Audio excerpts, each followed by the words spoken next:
Mandy here. Thanks so much for joining me. So today's video is part of my journaling basics videos. I'm doing a few videos to help new journalers or people that are interested in learning about journaling. And so today I'm going to be talking about some of the terminology that you might hear to do with journaling and explain them. So I've selected 14 and I've got a list here to keep me focused. 14 terms that are used within journaling communities, or, you know, that you'll hear journalers using that you might wonder what they mean. So here we go. So I've got a selection of journals here. These two are not my journals. This one was made by the lovely Sheila and this one was made by the lovely Pam. So these are ones that have been sent to me, and these are some that I've made during my journaling basics videos to show very easy breakdown of how to make your first journal. So I can't share my journals because they never stay with me. I don't have anything that I've made. They're all in their forever homes. So first of all, what is a journal? One of the most frequently asked questions when I show my journals is, those are lovely, Amanda, but what do you do with them? Well, a journal is just a form in its first form is a form of creative expression. Just the same as how some people like to make quilts or do mandala arts or Zentangle or whatever you like to make. That is the main thing. It's just an expression of creativity. Okay, so we make them for fun. Basically. So obviously a journal is a useful item. It's a handmade book. Now, depending on how people make them, how they like to express their creativity, is how it's used. Some people make them for pure decoration, and all of the pages are very decorative and there's lots of things to look at and it's interesting, and people like to collect them. The other obvious thing that you can do is you can actually journal in them. So journal like writing a diary or a prayer journal or a travel journal, and you can actually write in them. You know, they have lots of them have plain pages and you can write in them. You can add photos to them. You can add memories, you know, things from memories, memorabilia, tickets where you've been on holiday or whatever's important to you, you can add to them. Okay, so that's the purpose of them. That's what they're for. Now, there's two terms that are used within journaling. We've got journals and junk journals. Now, junk journals in their original form are all made using just junk, recycled junk mail, recycled envelopes, etc, etc. Now, that is actually quite difficult to do. It's quite an art form. And so it's kind of evolved as journaling has evolved, and I consider junk journaling to be more of a style than a specific thing. So I consider this one of Sheila's a junk journal style, and to me what that means is it's a collection of bits of things and, you know, torn up to made to look junky and non-perfect, and we've got paper with ripped edges, and we've got envelopes that she's used to make things. So it's like more of a style. Some people make journals and they're very what I call clean cut. So they'll use beautiful scrapbooking paper. The edges are cut beautiful. They might use lace and embellishments, but you don't see much of this kind of like tatty look. And there's no right or wrong is the main thing. You can make a journal however you like, okay? And you can make journal covers from anything, okay? This one is a hardcover, so there's some sort of, obviously I can't see inside it, but there's some kind of chipboard or hardboard or recycled cardboard in there, and then it's been covered with some wallpaper. This one here, this beautiful one, has been made from an actual book. So the book's been deconstructed, the covers have been taken off, they've been bound with fabric to create the cover, and then some of the pages in here are from the book, and then extra pages have been added as well. So there's lots of ways of making them, and then I make mine, and I can only show you the signatures. I make mine using digitals. Okay, so they're ready-made pages, a beautiful decoration that you can use in and amongst all of your other things, like, you know, your bags and your coffee dyed papers and your normal papers and your book pages. Okay, so that's kind of like a brief outline. Now, as for the size of journals, they can be whatever size you like. Okay, I've made some small ones. This is quite a large journal. This one's a little bit smaller because the pages have been made to fit the cover. Okay, now I do advise people to make the journals and then make the cover fit. Unless you're using something specific like this, then you'd make your pages to fit. I mean, they're going to fit here, aren't they, because they're the most of them are from the original book, and then she's made the rest of the pages to fit the cover. Okay, I should imagine here that this has been made and then the cover's been made to fit. Okay, so then the next term that's used is signature. What's a signature? Well, a signature is just a collection of pages. Okay, so here's mine. I'm ready to make a journal. And so this journal, if you can see, it's quite defined. You can see it has 3 signatures. So it has 3 collections of pages that have been put together. Okay, now a signature can be any amounts of sheets you like. It can be, I mean, you wouldn't put just one in there, would you? Because it'd be pointless.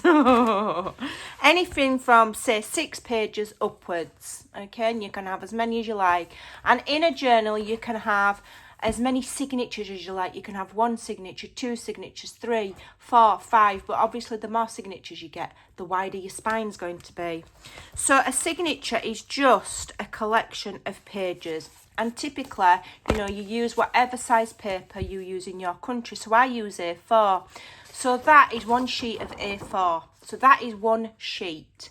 Now when I fold that in half, that makes 4 pages. 1, 2, 3, 4. Okay, then when I put multiples of them together, I've probably got about 10 or so here. Okay, and then they're all folded, then that is a signature. Okay, and if you've got 10 sheets, so let's just find the middle. If you've got 10 sheets, okay, that's 4 pages, then it's into a signature, then that is a 40-page signature. Okay, so then I would make a couple of these and put them into a cover to make a journal. It's as simple as that. You can use anything for your pages. Like I say, I've got some digitals, I've got some paper bags, I've got some vintage pages, I use all sorts, doilies, envelopes. You can use anything. There is no journaling laws. It is a creative expression. So however you feel or whatever you feel to put in your journals, you can put in your journals. Okay, so that's the different loose terms of what a journal is, and the difference between a normal journal and a junk journal. Okay, we've done signatures. So now binding. So binding is how you attach these bundles of pages into the cover. So that's what binding means. And there's lots of different ways, from very basic up to quite advanced bookbinding methods. Heaps and heaps of videos on YouTube on different binding methods. The most common used is the 3-hole pamphlet stitch, which I've used here, but then I've covered it with duct tape. And this one here has used a 5-hole pamphlet stitch. Okay, now I'm not sure what's been used on this one. Let's have a look, because I can't see the binding. Yeah, she's used 3 holes on this one as well, and then she's bound it with twine. No, she's used 1, 2, 3, 4. No, she's used 5 there. I used 3. 5-hole pamphlet stitch will probably hold your pages a bit firmer, but if you're new, 3-hole will work. Now, I have done a video on how to do different binding. So this is the 3-hole pamphlet stitch. This one is a glued in method, where you just literally get your signature, you glue it to the covers after sewing your pages together. And then this one is just a twine binding. So this is like if you hear of Midori style binding or elastic binding, this is the method, and there is a separate video on that. I'm not going to go into too much depth. You can go and watch that. It'll be linked below. Okay, so then let's talk about styles. So there's lots of different styles of journaling, and you'll hear terms like vintage, grunge and shabby chic. Those are just 3 main ones that I've plucked out of thin air. So this, I wouldn't even put this into one of those categories. It's very unique. She's done it in her own way. She's used a mixture of digital, scrapbooking paper, lace. She's used an old book. So, you know, some things don't come under a specific style. It's more about your own creative expression. This I call shabby vintage, because you've got florals, but you've got vintage looking things as well. Okay, so you've got your pretty florals, etc. So vintage is just basically things that look like the vintage. So vintage is anything over 50 years old. Antique is over 100. So anything that looks a little bit old, like it's got a bit of age to it. Okay. So this style here of my Secret Garden one is vintage. Okay. As I've done it in a vintage kind of a, you know, using old images. Okay. So grunge, you'll hear the word grunge. So grunge is quite a deep, whereas this is light and airy. Okay, grunge can be quite, this is going towards grunge, but it's nowhere near. Grunge is very dark, uses quite a lot of dark colours, lots of inking, lots of layers, and it's a style in its own right. Again, loads of videos on YouTube. Type in grunge style crafts or grunge style journal, and you'll see. Also, if you type in shabby chic, so shabby chic is light pastels, mostly florals, lace, that kind of thing. Okay, but they can interlock with each other. So I will use vintage images, and then I will also add lace. Again, it's just about your own creative expression. You know, when people paint a picture, it's not always a certain style. It's a reflection of you. So, you know, you do what you feel looks nice. Okay, so that's that. So now we come into some other terminologies. So one term is collage. So here's one example of collage. So a collage literally just means a collection of images or items that you've put together to make a new kind of layout or picture or collection. Each a collection of things that you've glued together, normally in quite a hapdash way rather than a structured way. So you do it without really thinking, but you kind of do it so it has kind of a structure to it, and it all just goes nicely.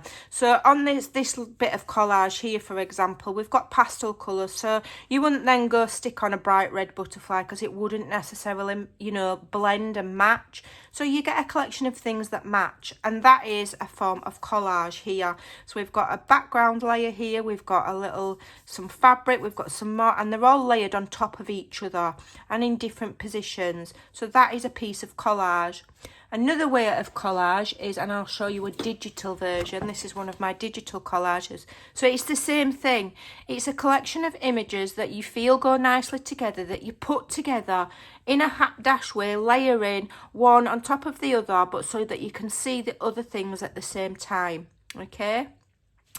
And most people make them from leftovers and scraps, or you can, you know, these are images. You could have scrapbooking paper there, then you could do a stamped image there, you could, and there's no rules. A collage is a collection of images that you've put together.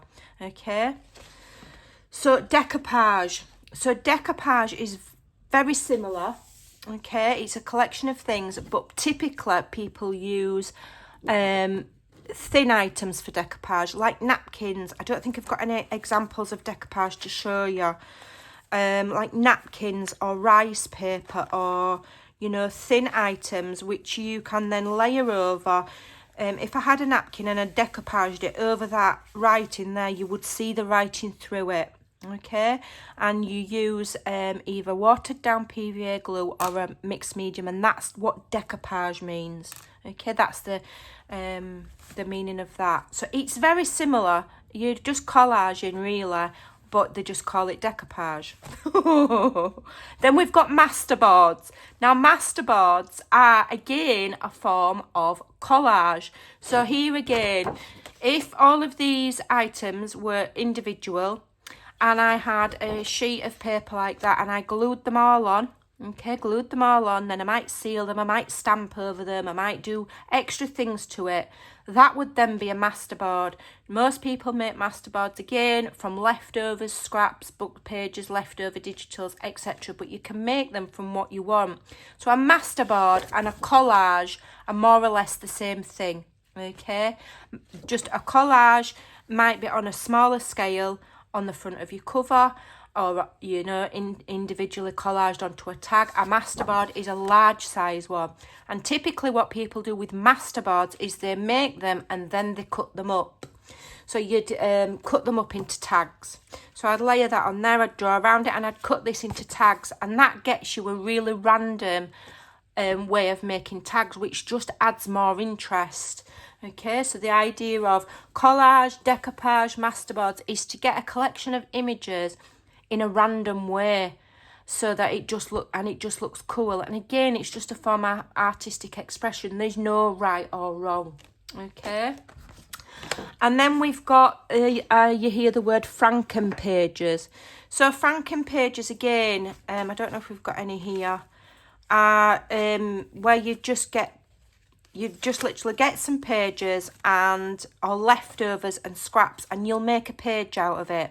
So it's like a masterboard, but on a smaller scale. And it's a bit like a collage, because you're collaging with larger pieces and making a page or a flip or a page extension from it. Okay, it's just another term. And don't let any of the journaling terms overwhelm you. Some people will have different definitions to me of the words, but these are just basic definitions. And the main thing is to not be scared of any of the terminology that you hear and see and think, well, I don't know what that means. Very often it's just a fancy word for a very basic process, okay? People like to put fancy words on things. Don't let it overwhelm you, or think that because somebody's using a fancy word like collage or Franken pages that you can't do it. Okay, it's just a fancy word for sticking things onto bits of paper. All right. Then we've got, I want to talk about tucks, pockets and belly bands. Right, so a tuck is just anything, and you can make a tuck out of anything. This is literally a piece of scrapbooking paper. She's collaged on the top of it, but because she's just glued it on two sides instead of gluing the whole thing, I can tuck something behind it. Okay, that's all a tuck is. Now these can be any shape, any form. Some people do them triangular, some people do them just like this. Some people make them look like pockets. All sorts. Your belly bands are a form of a tuck, because it's just anything you can tuck something into. And you can make a tuck out of literally, let me show you, just grab a piece of book page like that. You could literally rip it like that, okay? Glue it there, stick it on your page, and you can tuck something in there. That's all a tuck is, okay? So pockets. A pocket is a bit more of a structured tuck, and there's different ways of doing these. Now, to me, a true pocket, okay, is this shape, but it will have a little flap there on each side and a flap at the bottom that you would fold under to give you a full pocket. Some people just cut the shape, and I do it as well, just cut the shape and then just glue that flap down. So those are two ways of making pockets. And again, a pocket can be any shape. It's just another form of tuck. It's just a little bit more structured, okay? Belly bands. Right, so belly bands are another form of tuck, but typically they go the full length of a page like this one does here. And again, you can make them out of anything. This one's been made out of printed paper, I think. Okay, and you can put them top to bottom, you can put them side to side, you can have them halfway up, halfway down, you can have them on the edge. You can make them out of lace, you can make them out of anything. So that is what a belly band is, and they're used to tuck things and hold things. Okay, now another way you can use a belly band is like this as a closure. So this is another belly band, but this one's glued with a flap top to bottom, tucked over, okay, onto the page. This is a belly band that goes all the way. And belly bands can then be used, and this is like a little envelope pocket that's been made to hold things closed.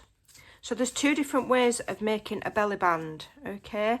But that's all a belly band is, all right? What have I got next on my list? Belly bands. Ephemera. Right, so ephemera. Now, different people use the word ephemera in different ways, okay? So some people call everything that they make and add to a journal ephemera. Let me just find an example. So like this little tag here, they'd call their handmade tags ephemera, okay? And yeah, absolutely, ephemera is just anything that goes in a journal. Now, to me, ephemera is like, let me show you here. So it's anything that goes in a journal. So these flashcards I class as ephemera, okay?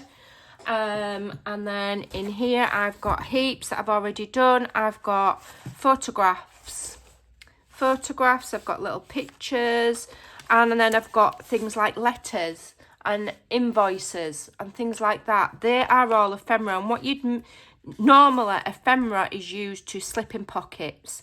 People can take them out and they can journal with them, okay? But you can also use ephemera to collage with, to make your pages with. It depends on the size of it, okay? So now you, and I don't like using the word, the true meaning of ephemera, but the other way of ephemera is, you know, your genuine vintage items. So old postcards, genuine old envelopes. This is a ration book. These are old cabinet cards. So ephemera can be digital, or it can be old items, or, you know, bits from books. It really can mean whatever you want it to mean. I've got some letters, some old letters. I've got some old, this is like weights and measures, okay? And that would just slip in a pocket, and that's ephemera, okay? But if you then use this ephemera to make a tag, then some people call that ephemera, okay? It doesn't really matter, but I'm just explaining the terms. How you use it is up to you, and different people use terms in different ways. Okay, so the next term is, where's my list? Where's my list? I have to stay focused.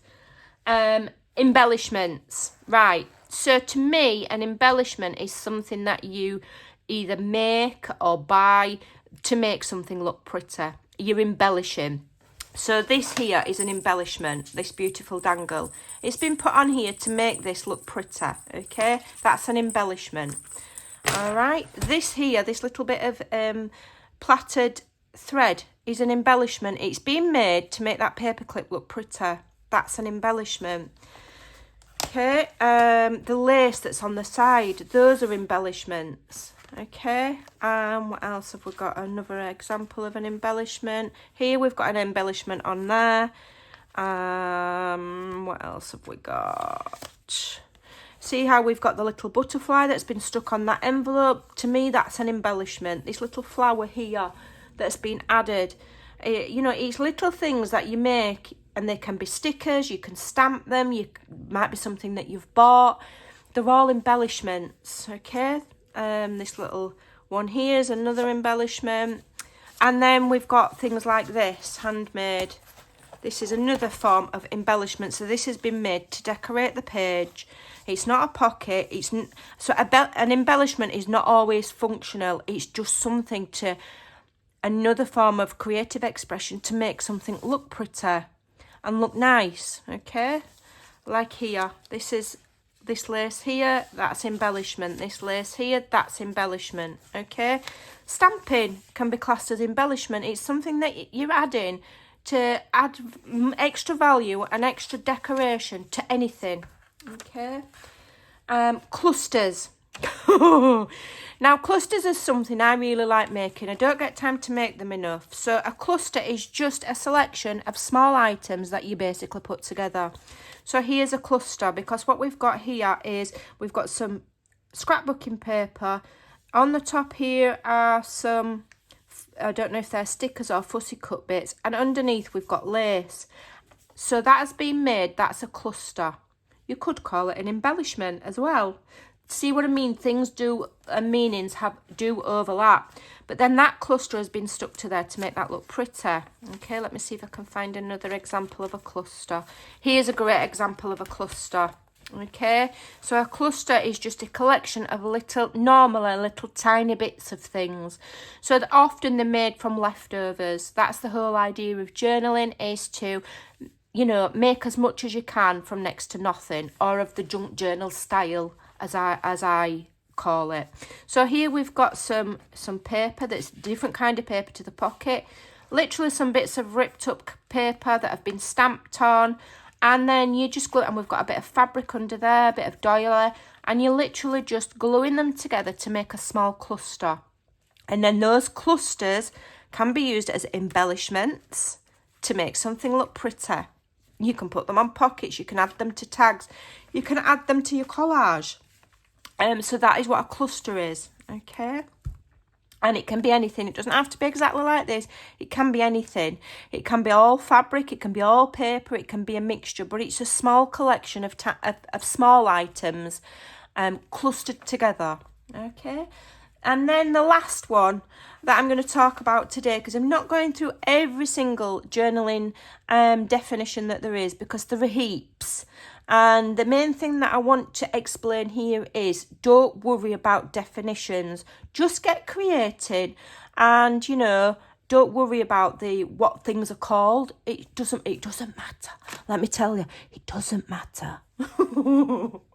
Right, so a snippet roll. So a snippet roll is typically, it's the same as collaging, which is a collection of items put together. It's the same as a cluster, which is a collection of smaller items put together. It's the same thing, but a snippet roll is typically made on a long strip. Okay, so you get a long strip of card or a long strip of fabric. And here's an example of a fabric snippet.